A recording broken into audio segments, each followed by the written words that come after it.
بسم اللہ الرحمن الرحیم سبحان اللہ و بحمدہ سبحان اللہ العظیم صلی اللہ علیہ وآلہ وسلم۔ ایک دیہاتی صحابی رسول اللہ صلی اللہ علیہ وآلہ وسلم کی خدمت میں حاضر ہوئے اور کہا، یا رسول اللہ، میں آپ سے اللہ کا واسطہ دے کر کہتا ہوں کہ آپ میرا فیصلہ کتاب اللہ سے کر دیں۔ دوسرے فریق نے، جو اس سے زیادہ سمجھدار تھا، کہا کہ جی ہاں، کتاب اللہ سے ہی ہمارا فیصلہ فرمائیے اور مجھے اپنا مقدمہ پیش کرنے کی اجازت دیجیے۔ حضرت نے فرمایا کہ پیش کرو۔ اس نے بیان کرنا شروع کیا کہ میرا بیٹا ان صاحب کے یہاں مزدور تھا، پھر اس نے ان کی بیوی سے زنا کر لیا۔ جب مجھے معلوم ہوا کہ زنا کی سزا میں میرا لڑکا رجم کر دیا جائے گا۔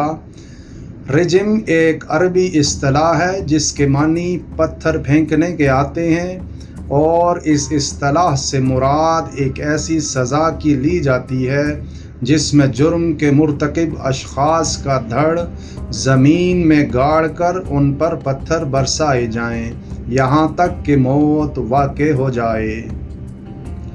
دیہاتی نے کہا، اس لیے میں نے اس سزا کے بدلے میں 100 بکریاں اور 1 باندی دی۔ پھر علم والوں سے اس کے بارے میں پوچھا تو انہوں نے بتایا کہ میرے لڑکے کو زنا کی سزا میں، کیونکہ وہ غیر شادی شدہ تھا، 100 کوڑے لگائے جائیں گے اور 1 سال کے لیے شہر بدر کر دیا جائے گا۔ البتہ اس کی بیوی رجم کر دی جائے گی۔ رسول اللہ صلی اللہ علیہ وآلہ وسلم نے فرمایا، اس ذات کی قسم جس کے ہاتھ میں میری جان ہے، میں تمہارا فیصلہ کتاب اللہ ہی سے کروں گا۔ باندی اور بکریاں تمہیں واپس ملیں گی اور تمہارے بیٹے کو 100 کوڑے لگائے جائیں گے اور 1 سال کے لیے جلا وطن کیا جائے گا۔ رسول اللہ نے انیس رضی اللہ عنہ سے فرمایا، تم اس عورت کے یہاں جاؤ، اگر وہ بھی زنا کا اقرار کر لے تو اسے رجم کر دو، کیونکہ وہ شادی شدہ تھی۔